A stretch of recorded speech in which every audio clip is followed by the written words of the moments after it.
What did you think of the Milt Wagner hiring? I wrote last week about did some due diligence on what they think the rules will be for that situation.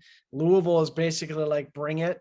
He's been friends with Kenny Payne for 5 decades now. He won a national championship at Louisville, so of course they already have all the pre-existing relationship stuff. They're not worried whatsoever about that impacting DJ Wagner's recruitment.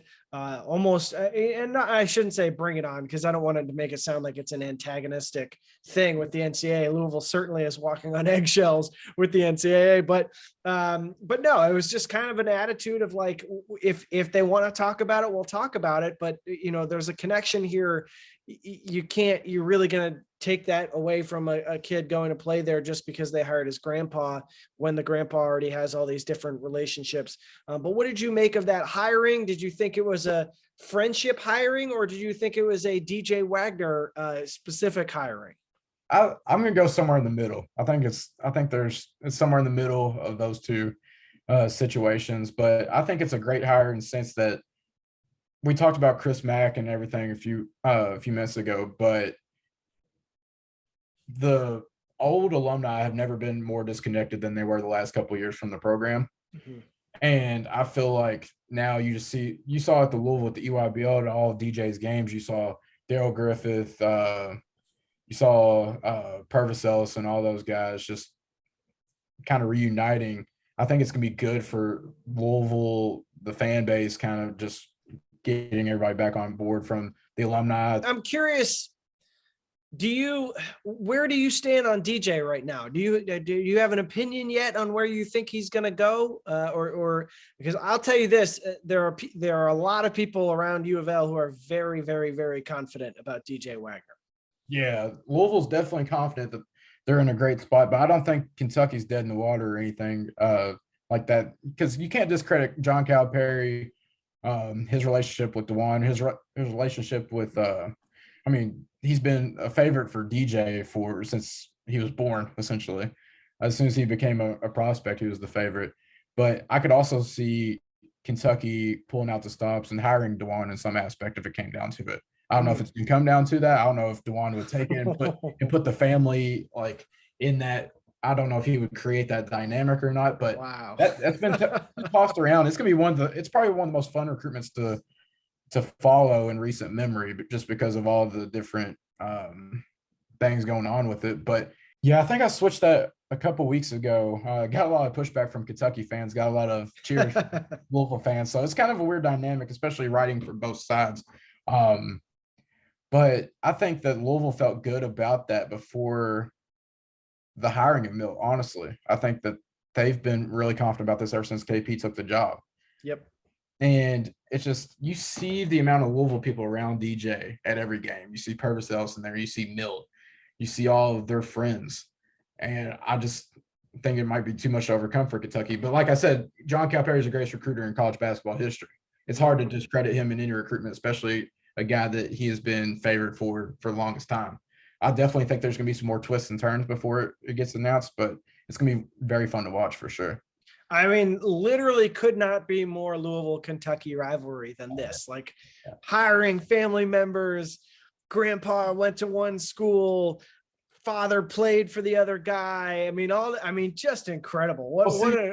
Perfect. The thing that cracks me up about this too, this whole dynamic is John Calipari made this a game forever ago by hiring Milt to get DeJuan at Memphis.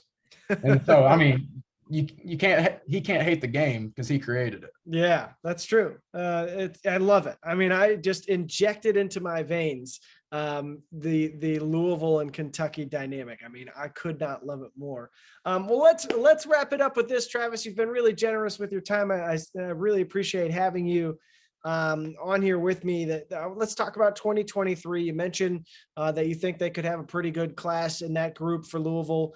Caleb Glenn obviously has caught people's attention so far during this circuit. Just walk us through what you think could come out of that group in 2023, because that really truly is the first year cycle that this coaching staff will have been able to get in, look at guys on the summer circuit, start the true recruiting process, have the visits, et cetera, et cetera.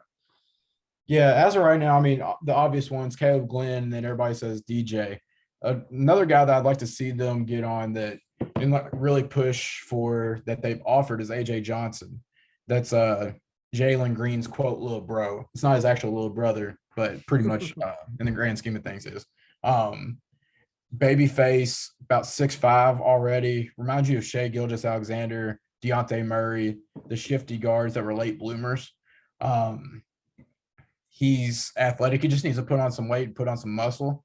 But he's a guy that he could end up 6'7". He could very easily be the best guard in this class. He's been doing really well at Pango's first day. He did great last night. He's a guy that if you paired him with DJ would be fantastic backcourt. Caden Cooper is a guy that they've been looking at too. Plays for Trae Young Elite out of Oklahoma. Probably gonna end up a top 30, 35 kid in this class. Super freak athlete. He's a dog, two-way guy, developing jump shot. It's becoming a pretty solid weapon, but great defender. Xavier Booker's, I think that they may have gotten a little bit too late on him, possibly. Okay. But I know there's a lot of Michigan State buzz and Duke buzz. There's a little bit of Kentucky, but I mean, Michigan State and Duke are probably the main two right now. But talk about a guy that Louisville could get Kenny Payne and Danny Manning on. It's him. I think he could end up easily being the number one player in this class. 6'11", can shoot from the outside, want to see him do a little bit better defensively. But he's a guy that he's unlike any other four-man in this class. And then Aaron Bradshaw is who they're focusing on at the 5. There's some rumors that Bradshaw might go somewhere different than DJ. That was talked about by some heavy hitters this past week at Peach Jam. And if that were to happen and DJ went to Louisville, I'd like to see Louisville go after Dennis Evans, who I think is the best long-term center prospect in this class. 7'1", 7'7" wingspan, going to move into the top 20, 25 in the new rankings whenever we put him out. Just learning what he is as a player. I know Louisville is familiar with him, but he's 16, doesn't turn 17 until next month. So he's got upside. Didn't really know how to even play basketball 2 years ago. So he's gotten a lot better really quick. And he did very well against Xavier Booker that we just talked about. Like maybe possibly even won that matchup depending on how you look at it.